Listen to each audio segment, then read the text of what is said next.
Hello les amis, j'espère que vous avez la forme. Je me trouve actuellement sur l'île, je ne sais plus, je sais plus. Excusez-moi, est-ce que vous savez comment elle s'appelle déjà cette île? L'île de la Cité. Merci. L'île de la Cité, je suis sur l'île de la Cité. C'est vraiment chouette, c'est super beau. Enfin, je sais pas si vous avez déjà visité le coin, mais j'aurais su, j'aurais peut-être pris mon appart ici. Enfin, vraiment, j'adore. J'ai déjeuné ce soir avec Antoine BM, que certains d'entre vous doivent connaître, Antoine Blanche Maison, qui fait aussi des vidéos sur YouTube. J'aimerais te parler aujourd'hui de l'homme ou de la femme qui se cache derrière la carapace qu'on peut avoir. Pourquoi je veux te parler de ça?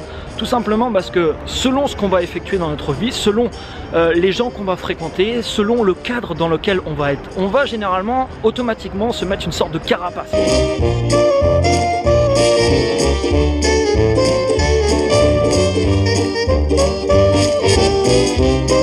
En fait les amis, quand on va rencontrer, imaginez que par exemple demain, je sais pas, vous devez rencontrer des, je sais pas, vous avez un repas avec 5-6 dirigeants de grosses entreprises, des gens qui sont par exemple très influents, qui ont une position sociale entre guillemets plus élevée que la vôtre. Il y a beaucoup de personnes qui vont faire, c'est qu'ils vont se couper d'une de leurs personnalités pour pas la faire apparaître. Ils vont se mettre dans un sorte de moule pour essayer de plaire, on va dire, à la majorité. Et pour moi ça c'est une erreur. Pourquoi? Parce que vous vous sentez tellement bien quand vous êtes vous-même, quand vous rencontrez des gens, n'importe quel type de situation que vous allez rencontrer dans votre vie, vous êtes vous-même, vous êtes authentique.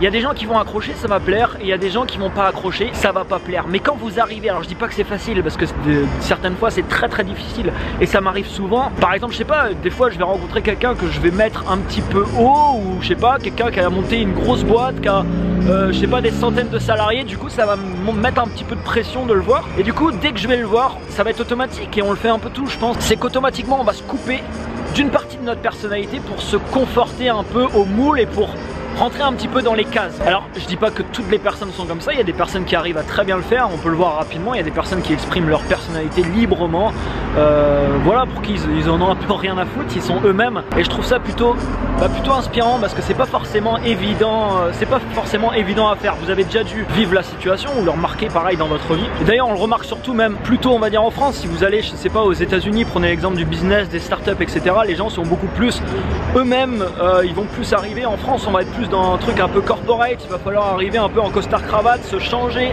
se couper d'une partie de notre personnalité pour rentrer un peu dans le moule, pour rentrer un peu dans les cases. Aux États-Unis c'est un petit peu différent, les gens ils sont en jean t-shirt, même des patrons de boîte ils s'en foutent un peu, et ils restent eux-mêmes, pas tous. Moi je vous le dis, c'est vraiment un des objectifs de ma vie, parce que j'ai remarqué qu'à chaque fois que je faisais une rencontre, ou à chaque fois que, je sais pas, qu'il y avait toujours un petit peu d'enjeu entre guillemets, il y a une partie de moi-même qui s'effaçait un peu, j'arrivais plus à être 100% naturel, 100% moi-même, et ça du coup ça me rendait un petit peu entre guillemets mal à l'aise, c'est à dire que j'étais pas forcément à l'aise, je sais pas, à dîner par exemple avec 4-5 personnes qui ont, je sais pas, des entrepreneurs assez influents par exemple, parce que je vais pas réussir à forcément être moi-même. Et c'était un gros challenge pour moi ces dernières années, de réussir vraiment à être au 100% naturel. Je pense que c'est pas encore totalement réglé dans ma vie, mais c'est en train de se régler, c'est en train de se régler au fur et à mesure. Et qu'est-ce que c'est bon, putain, qu'est-ce que c'est bon, putain, d'arriver, je vous dis, de voir n'importe quelle personne et de lui dire salut, voilà, comme vous disiez salut à un pote, et vous restez vous-même. Alors bien sûr il ne s'agit pas de faire n'importe quoi, vous n'allez pas rôter à la gueule d'un type que vous rencontrez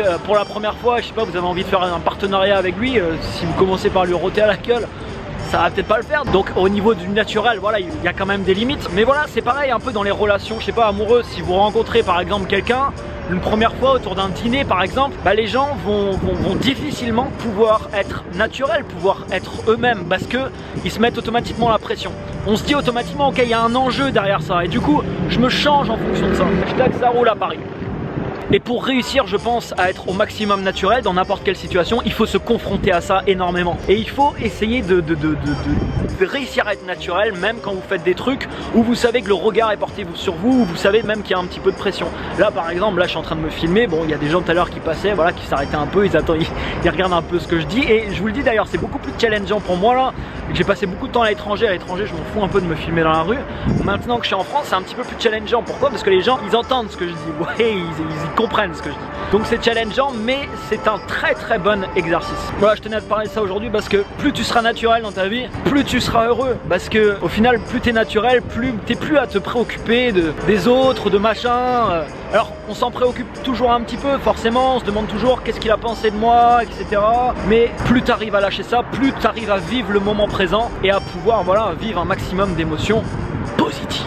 C'est vraiment chouette là. Franchement il y a le coucher de la nuit, enfin c'est magnifique. J'aime Paris. Je pensais pas dire ça un jour mais j'aime Paris.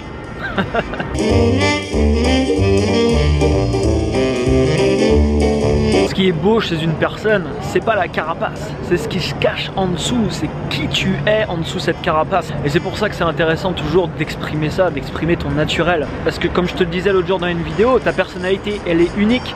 Et si tu l'exprimes, tu deviens unique. Alors oui, bien sûr, comme je te le disais aussi tout à l'heure, tu deviens aussi vulnérable. Mais il y a tellement d'avantages derrière ça. Parce que ta carapace, c'est pas toi en fait. Vous avez déjà dû croiser des gens, je pense, ça m'est arrivé assez souvent. On rencontre une personne et on voit que cette personne, à premier rapport, elle est assez dure, il est assez froid ou elle est assez froide. Et puis quand on commence à creuser un peu, quand on commence vraiment à connaître la personne, cette personne, elle commence à se dévoiler progressivement à vous. Et vous vous rendez compte qu'en fait, que c'est quelqu'un d'adorable, que c'est quelqu'un de génial, de super gentil, mais à première vue cette personne montre uniquement un petit peu sa carapace. Et c'est pour ça qu'il y a pas mal de gens, des fois ils rencontrent d'autres gens et vont dire ah il est assez froid, cette personne, ouais je sais pas, elle est assez froide. En fait généralement c'est ce qu'il montre, c'est ce qu'il veut montrer de lui ou d'elle, mais c'est pas réellement la personne en question. Comme d'habitude, mets-moi un énorme like juste en dessous de la vidéo, partage la vidéo autour de toi et quant à moi je te dis à demain pour une prochaine vidéo. Ciao ciao.